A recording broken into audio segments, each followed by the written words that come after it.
Hey, Sienna, today was Kimmy's university graduation ceremony, wasn't it? Yes, it should be over by now, I think. She mentioned she'd be going out for a karaoke party with her friends to celebrate, so she'll be back late. I see. You're staying home, right? Well, for now, yes, I'm at home. Anyway, I'll be coming home early today. There's something important I need to talk to you about, so make sure you're there. What is this all about? I'll explain it in person when I get there. I also have something to give you. All right, I understand.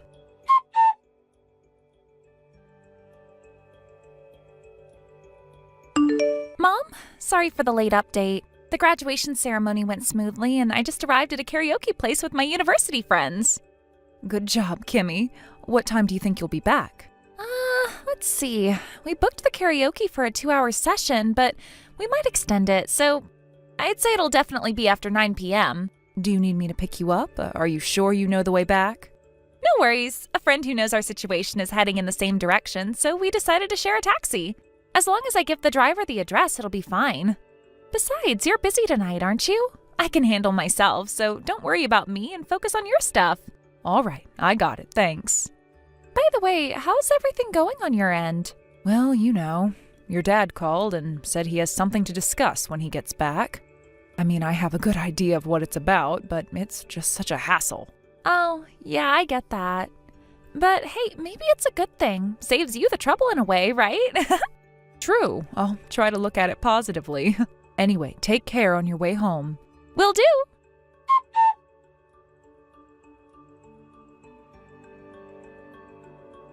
Sienna? Don't you dare let your anger get the best of you and tear up that document I just gave you. The divorce papers, you mean? The ones with your name already neatly filled in? So what's the deal? You come home, shove the divorce papers at me, and walk right back out without saying a word. Weren't you going to explain this to me in person? I decided to convey it through a message instead. Here it is, I'm saying it now. All right. I got the gist from the divorce papers, but what is it you want to say? Divorce me, please. Just set me free. Set you free? What exactly do you mean by that? Kimmy is graduating from university today, right? And after the ceremony, she's heading straight to the apartment where she'll be living on her own, isn't she? That's correct. And? Kimmy becoming an independent adult means that my duties as a parent are complete. Now that she's moving out, there's nothing left for me to do, is there? Well, I wouldn't say there's nothing left, but I'll agree it marks a major milestone.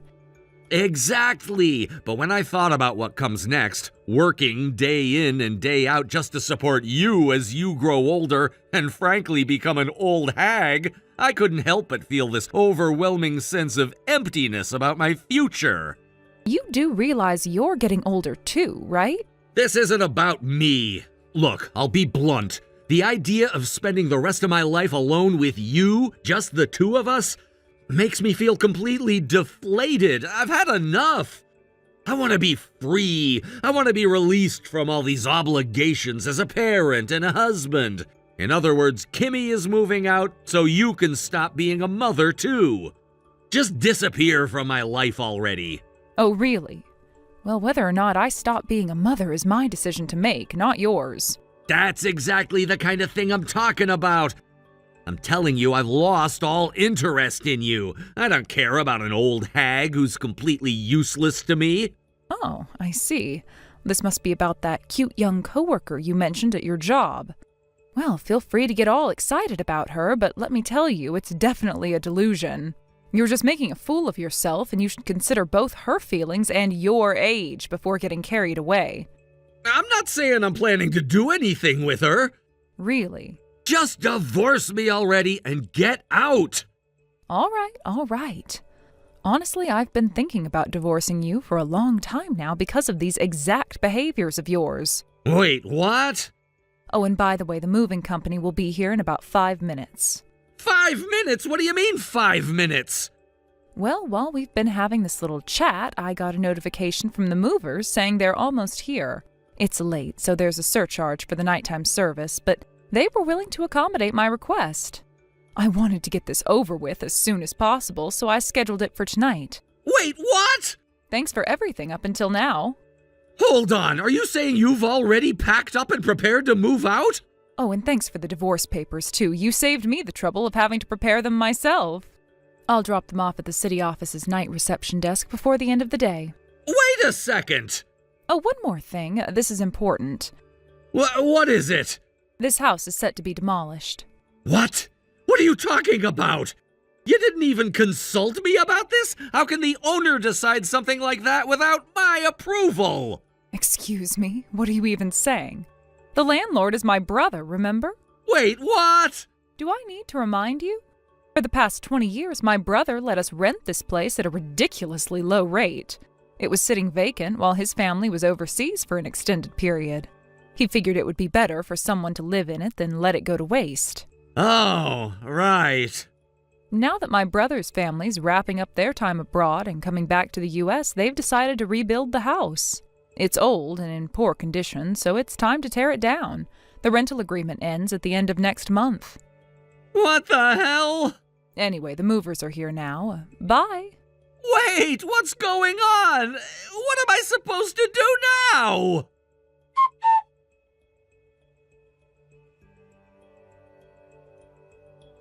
Mom, the karaoke competition is over, so I'm about to hop in a taxi and head to my new place. All right, well, be careful on your way. By the way, during karaoke, Dad kept calling me over and over. The number of missed calls was insane. You didn't pick up? I was too busy singing to even notice. Oh, and he sent a text message at the end. He was like, "Your mom left. She's going to divorce me. Help me." Oh my. The nerve of him, especially after handing me the divorce papers himself. Unbelievable. Anyway, I did leave him on red and didn't reply. Good call. Oh, just so you know, the divorce papers have already been submitted to the night reception desk at City Hall. Got it. All right, I'm going to start unpacking the basics. You've already finished moving all your stuff? Yes, I tried to minimize my belongings, and since it's only a 20-minute drive from the old house, it didn't take long. Gotcha. Well, I'll see you later then. All right, be safe.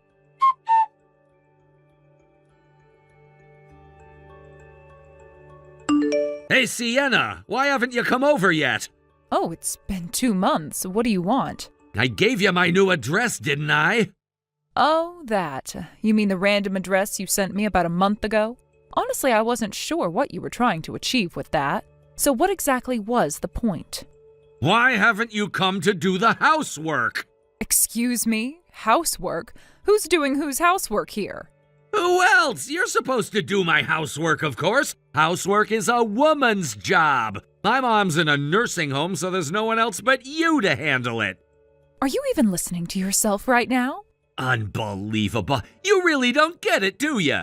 We were married for 23 years. Even though I had to constantly criticize you for your incompetence, you still managed somehow. And now, just because we're divorced, you've suddenly forgotten everything? I'll retrain you if I have to. Starting tomorrow, I expect you here every day. Wow. Are you feeling okay, like mentally? What? Asking your ex-wife, an entirely unrelated person now, to come do housework for your home? Do you hear how ridiculous that sounds? What are you talking about? And retrain me? Oh, that's one of the most disrespectful things I've ever heard. Let me remind you, when we were married, despite us both working full-time jobs, you dumped all the housework and childcare on me while you sat back and criticized everything I did. You were the textbook definition of all talk, no action. And you think you were in any position to critique me? Who are you calling useless? I told you before, housework is a woman's job. Well, even if that's your twisted belief, you don't go asking a stranger to do your housework, do you? But you're not a stranger. You were my wife. Was your wife, past tense. Now I'm your ex-wife, which makes me just another person in the world. If a stranger is going to do housework for you, it's usually because they're a professional housekeeper or part of a cleaning service. That's literally their job. And let me make this crystal clear, I am neither your housekeeper nor your servant. I have no obligation or intention to do anything for you. Fine. If that's the way it's gonna be, I'll just ask Kimmy instead. As her father, I'll tell her it's part of her training to be a proper wife someday. She'll jump at the opportunity, thinking it's a good life lesson. Yeah, good luck with that. I wouldn't get my hopes up if I were you.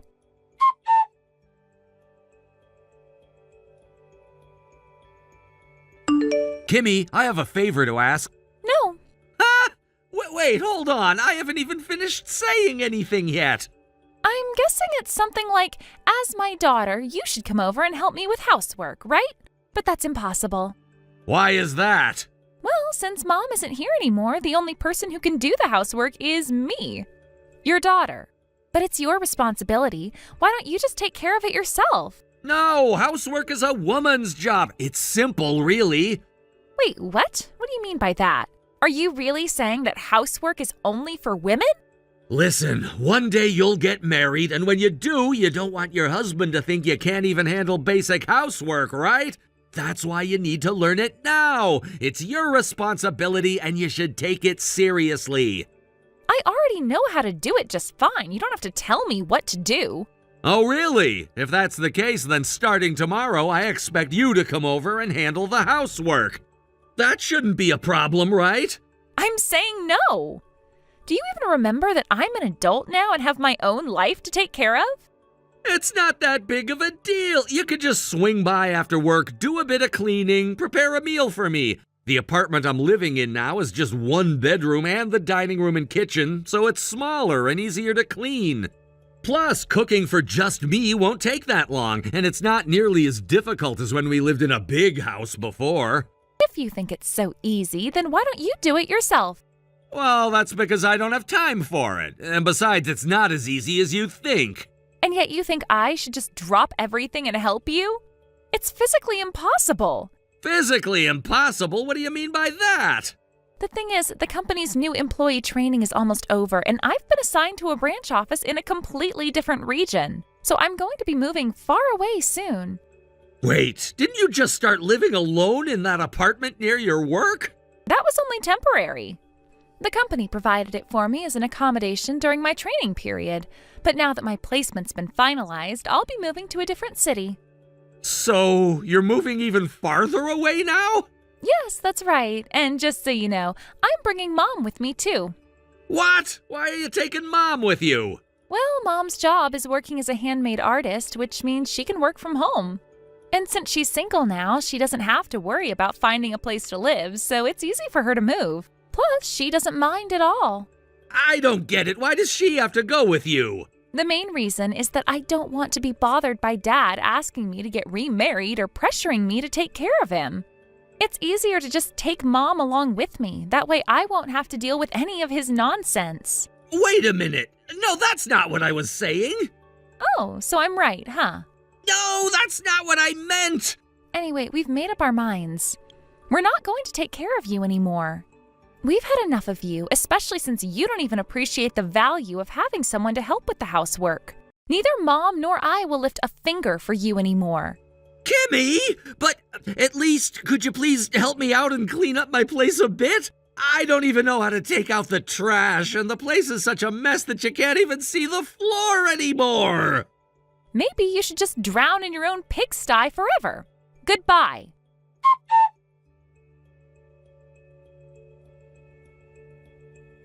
It seems that my ex-husband's deeply ingrained belief that housework is a woman's job hasn't changed at all, even after our divorce. From what I've heard from a colleague of my ex-husband, someone I personally know well, it seems he's become quite unbearable. Apparently he's developed an odor that's hard to ignore.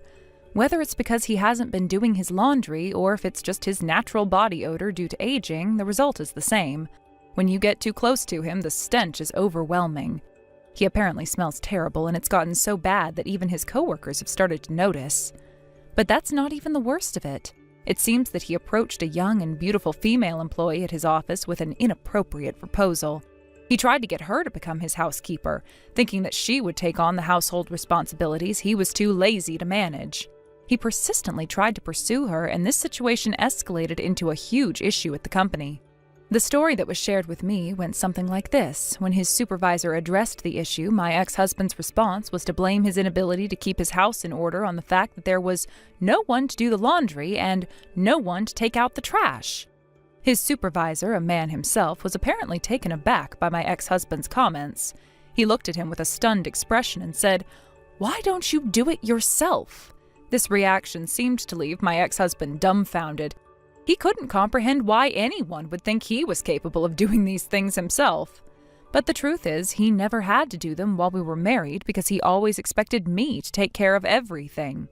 As the situation at his job continued to unravel, it became apparent that my ex-husband's inability to adapt and learn how to take care of himself was becoming a serious problem, both at work and in his personal life. He had a long history of neglecting his responsibilities, and now this same neglect was affecting his professional reputation. His behavior, combined with a series of repeated mistakes, led to him being demoted and having his salary reduced. Word has started to spread that my ex-husband is now facing a recommendation for retirement, or, at the very least, a forced resignation. I have no idea how true those rumors are, but if they are, I can't say I'm too surprised.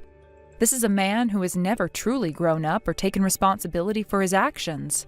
Instead of taking the initiative to learn new skills or adapt to his circumstances, he's always preferred to live in a fantasy where women, like myself, would just take care of everything for him. His inability to change or even to acknowledge that he has to take responsibility for his own life has led him to this point. I can't help but think that this is the outcome he deserves, though part of me is also slightly amused by how he's handling it. He seems so completely unaware of the reality of his situation. For someone who always wanted to appear as if he had everything under control, it's rather amusing to see him fail in such spectacular fashion. The man who used to criticize me for not doing enough in our marriage is now being confronted with the consequences of his actions, and it's clear he has no idea how to fix it. The whole situation has caused me to reflect on just how much he took me, and others, for granted during our marriage. His sense of entitlement, particularly towards household chores, was beyond belief. It wasn't just about laundry or cooking, it was about his expectation that I should shoulder all of the responsibilities that came with managing our home, without any real recognition of the hard work that went into it. He would always say that housework was a woman's job, as though that somehow justified his complete refusal to lift a finger. And even after everything that happened between us, he still seems to think this attitude is acceptable. But now, in his new predicament, he has no choice but to face the consequences of his outdated thinking. He's made mistakes at work, alienated people around him, and lost the respect of his peers, all because of his refusal to change. The reality he's been living in has finally caught up to him, and he's unable to adapt. He's so entrenched in his way of thinking that he doesn't even realize how ridiculous he looks to others. For someone who used to insist that he was right about everything, this is a significant blow to his ego. In some ways, it almost feels like poetic justice. He's always viewed himself as superior to those around him, especially me, simply because of his gender. Yet now he's the one facing ridicule and personal failure, while I'm moving on with my life. It's strange, though, because even though I've been through a lot because of him, I don't feel any sympathy for him now. If anything, I find myself feeling a sense of relief that I'm no longer involved in his mess. But what really gets to me is the fact that he still hasn't learned anything. His entire world seems to revolve around his own comfort, and he expects others to do the work for him. He never realized that in order to function in the world, you have to be self-sufficient.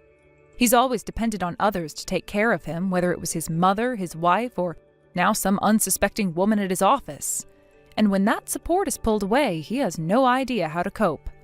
What's even more shocking is that even after all of this, he still can't understand why people are upset with him.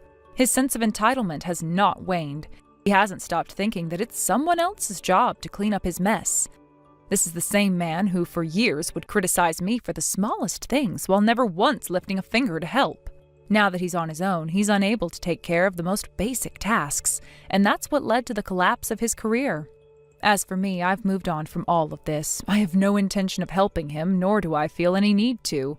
I've been through enough, and he has made it clear that he is incapable of change. He's going to have to deal with the fallout on his own, and I won't be there to pick up the pieces. In the end, it's hard to feel sorry for someone who never took responsibility for their own actions. He had a chance to make things right, but he chose not to, and now he faces the consequences. I can only watch from the sidelines. It's his problem now, not mine, and I plan to keep it that way. Thank you for watching and listening. We hope you enjoyed the video. Don't forget to like this video and subscribe. Also, feel free to leave a comment about what you thought of the story. We look forward to seeing you at the next story. Thank you for watching. Please subscribe and hit the like button. See you next time.